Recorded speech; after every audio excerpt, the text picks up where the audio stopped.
चुनाव की विसंगतियों और सुधारों को समर्पित डॉक्टर अजय शंकर पांडे की पुस्तक पड़ान जल रहा है पर हुई सार्थक चर्चा। नमस्कार, आप देख रहे हैं एफिडेविट, मैं हूं पूजा।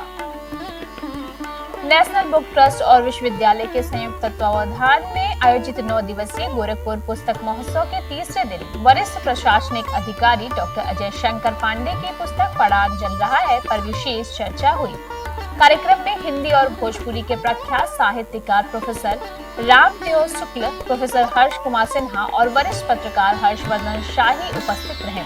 सभी वक्ताओं ने पुस्तक के विषय वस्तु, लेखन शैली और सामाजिक सरोकार पर विस्तार से चर्चा की। सबसे पहले लेखक डॉक्टर अजय शंकर पांडे ने बताया कि यह पुस्तक पूरी तरह से पंचायती चुनाव प्रणाली की वास्तविकताओं पर आधारित है। उन्होंने कहा, पंचायत प्रणाली देश की जड़ों में गहराई तक पैठ रखती है। अंग्रेजों ने इसे कमजोर करने की कोशिश की थी, परंतु यह व्यवस्था आज भी ग्रामीण भारत की आत्मा है।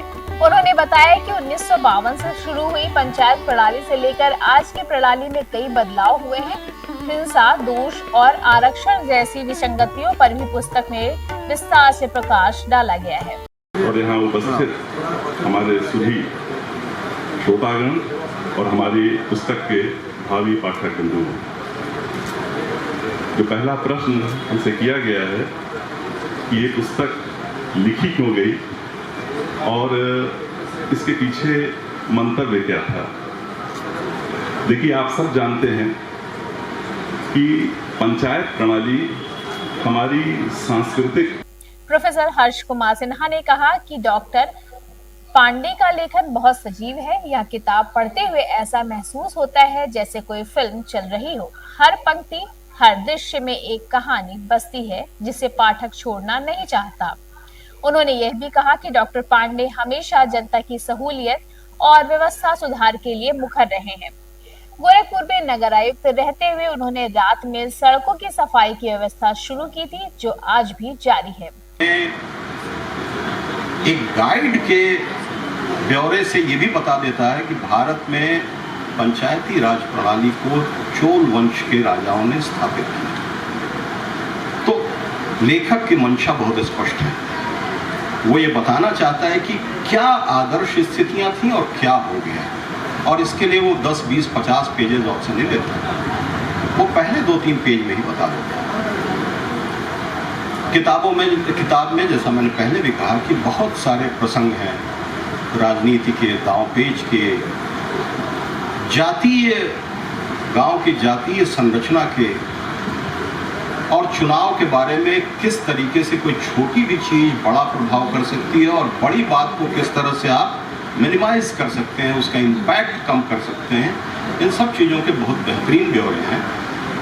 भाषा बहुत अच्छी है और सबसे बड़ी बात यह है, एक बहुत खास बात है, ये एक समर्थ लेखक ही कर सकता है। इस तरीके के जिस कहानी के जिसका फलक बहुत बड़ा है, जिसमें कि बहुत सारे कैरेक्टर्स हो सकते हैं। वरिष्ठ पत्रकार हर्षवर्धन शाही ने कहा कि पुस्तक में पंचायत चुनाव की सच्चाइयों को बहुत ही यथार्थ तरीके से दर्शाया गया है।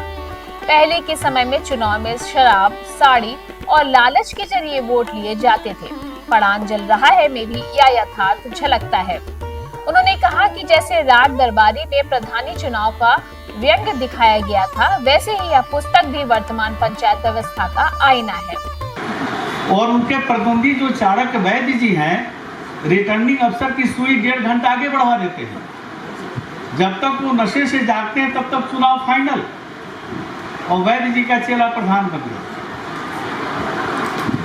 वही शिवपालगंज की जो चुनाव प्रणाली है, वो इस पड़ान में ठीक ठाक ढंग से उभरी है। तो मैं पड़ान भी गया, वहाँ के सारे पात्रों से मैं मिला। मुझसे उन लोगों ने पूछा कि आप कौन है, कहाँ आए हैं। मैंने बताया कि एक उपन्यास छप गया है, उसका नाम है पड़ान जल रहा है। तो उन्होंने कहा तो हमारे गांव की बात है। हम क्या आपके गांव की बात है कि क्या लिखा है। तो फिर मैंने बैठ कर उनको बताया ये लिखा है। फिर पात्रों ने जिनका जिनका इसमें जिक्र है अपने अपने हिसाब से प्रतिक्रिया दी। प्रतिक्रिया बहुत कुछ बोलने में ज़्यादा समय लग जाएगा, लेकिन वो बाद में मैं उसको समाप्त करूँगा। प्रोफेसर रामदेव शुक्ल ने कहा कि पुस्तक में भाषा और मुहावरों का प्रयोग इसे विशेष बनाता है। लेखक ने पात्रों के नाम प्रकृति और समाज से जोड़े हैं। गलियों, संवादों और कहावतों का प्रयोग इसे और भी जीवंत बनाता है। जिनके नाम पर है, महायोगी गोरखनाथ ने लिखा कि पागल है जो कहते हैं कि इस्लाम तलवार के बल पर फैला। अगर वो तलवार के बल पर फैला भी, ये गोरखनाथ का वाक्य है, ध्यान दीजिएगा, फैला भी तो वो तलवार लोहे की नहीं थी, प्रेम की तलवार थी। और आप देखिए कि इस्लाम के फैलने में क्या किस चीज़ों ने काम किया।